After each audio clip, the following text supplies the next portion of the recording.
Hey guys, I'm showing you this VOORAY 23L Flex Cinch Drawstring backpack received as a sample to test and try.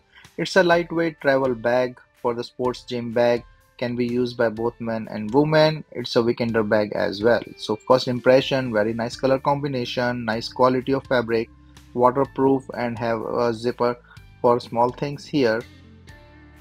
So it can be used in a two-way with the backpack sort or with the handles, and from the bottom you can see a good space inside. The fabric is really nice and comfortable and smooth. So there's an inside pocket for your mobile or any small things here.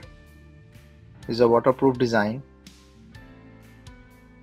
So you can just put in your easily your keys or the mobile here, and then there's ample space inside for your clothes or anything you want to carry.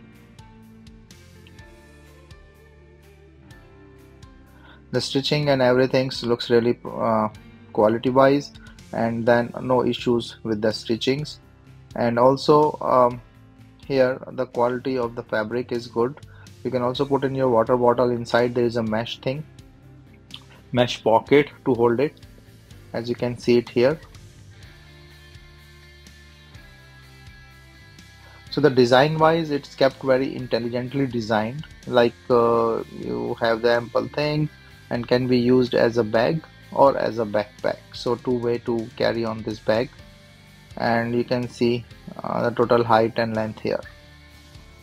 So as I mentioned, you can carry in a two-way with a handle as well as with a back strap, and then have an ample space to carry your stuff. Looks really nice, vibrant color, and it's a good style thing. So nice bag.